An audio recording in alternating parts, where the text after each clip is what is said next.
आप सभी को जय श्री राम। परम पूज्य गुरुदेव को प्रणाम करता हूँ, माँ भारती को प्रणाम करता हूँ। संस्कृत में एक सुप्रसिद्ध कहावत है कि श्रद्धेय साक्षात विपिनो प्रपन्ना, अर्थात विधि से युक्त होकर के ही श्रद्धा अच्छी लगती है। मतलब जब श्रद्धा विधि से युक्त हो तब वह बढ़िया लगती है।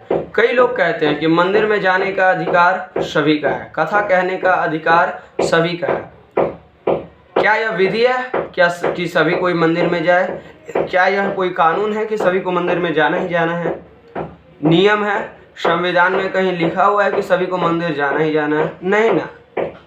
जिसकी श्रद्धा होती है, श्रद्धे या साक्षात विपिनो प्रपन्ना, जिसकी श्रद्धा होती है वह मंदिर जाता है, जिसकी श्रद्धा नहीं है वह मंदिर नहीं जाता। लेकिन ऐसा कोई विधि तो नहीं है। अगर ऐसा विधि है तो नास्तिक व्यक्ति मंदिर क्यों नहीं जाता? दूसरे धर्म के लोग मंदिर क्यों नहीं जाते? मंदिर नहीं जाते तो उन पर दंड क्यों नहीं लगता? श्रद्धा की चीज है, इच्छा है तो जाएंगे, नहीं इच्छा है तो नहीं जाएंगे, बात खत्म। कुछ लोग कहते हैं कि कथा कहने का भी अधिकार सभी का है। मैं कहता हूं कि कथा कहने का अधिकार सभी का कैसे है? जिसका इच्छा है, जिसके अंदर सामर्थ्य है वह कथा कहे, जिसके अंदर सामर्थ्य नहीं है वह कथा नहीं कहे। तो कथा कहने का अधिकारी कौन है? तो भागवत महापुराण में स्पष्ट रूप से लिखा हुआ है, श्रुतिश्च विद्वश्च भी रूपा कृतायाम कथा सुधायाम उपसंप्रयोग। अर्थात विद्वान के द्वारा लाई गई कथा को ही सुने, विद्वान द्वारा कही गई कथा को ही सुने। इसका अर्थ क्या होता है कि कथा कहने का अधिकार केवल और केवल विद्वानों की है।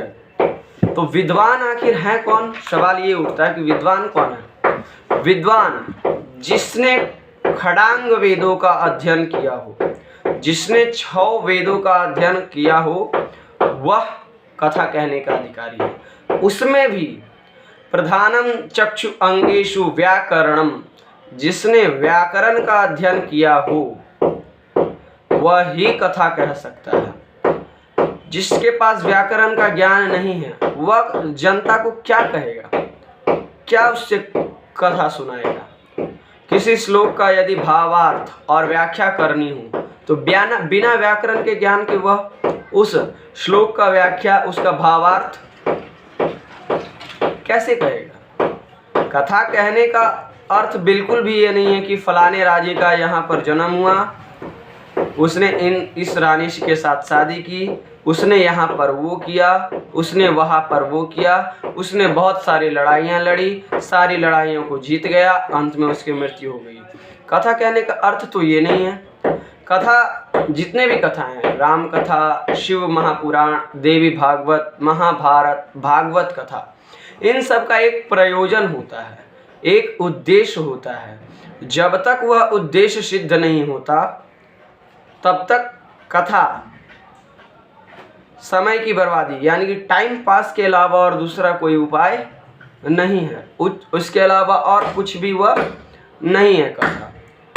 दुख की बात ये है कि आज कल के वर्तमान श्रोता, उन्हें वर्तमान समय में ऐसे कथावाचकों की आवश्यकता है जिनके बड़े बड़े बाल हों, जिसने क्लीन शेव दाढ़ी की हो, जो बहुत सुरीला भजन गाता हो,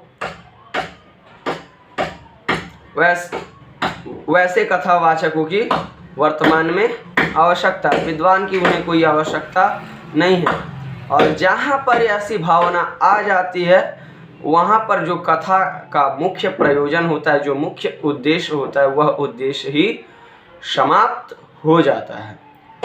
मैं ये जो बातें बोल रहा हूँ, मेरी बात पर कुछ लोग कहेंगे कि भावे ही विद्यते देवो, भगवान के दरबार में विद्वता की कोई आवश्यकता नहीं। भगवान के दरबार में भाव की और भक्ति की आवश्यकता होती है। बिल्कुल सही, आपने जो कहा बिल्कुल सही बात है। तो फिर ये जो भागवत महापुराण में लिखा हुआ है, श्रुतिश्च विद्वत्तभिरूपा कृतायाम कथा सुधायाम उपसंप्रयोग, ये मैंने तो नहीं लिखा, श्रीमद् भागवतम में लिखा हुआ है। कथा विद्वानों के द्वारा ही करवानी चाहिए। और विद्वान कौन है ये तो मैंने पहले ही आपको बता चुका हूँ। जिसने खड़ांग वेदों का अध्ययन किया हो वह विद्वान है। कुल मिलाकर के 100 बात की एक बात मैं कहूँ तो गलती कथा श्रोताओं की है, कथा वक्ताओं की नहीं है। अब बोलिएगा महाराज जी कैसे? तो संसार में एक परम सत्य है, जिसकी डिमांड होती है उसी की सप्लाई होती है। इसे कोई नकार नहीं सकता है। आप जिस चीज़ की डिमांड करेंगे आपको उस चीज़ की ही सप्लाई होगी। यदि आप डिमांड गायक कलाकार की करेंगे तो आपको विद्वानों की सप्लाई कहाँ से होगी? सप्लाई भी आपको गायकों की होगी। यहाँ मैं एक बात स्पष्ट करना चाहता हूँ, मैं यहाँ पर गायक और कलाकार को गलती नहीं देता और मैं उन्हें पूरा सम्मान करता हूँ, लेकिन उनका स्थान बॉलीवुड, हॉलीवुड, टॉलीवुड, भोजवुड में है, ना कि व्यासपीठ पर।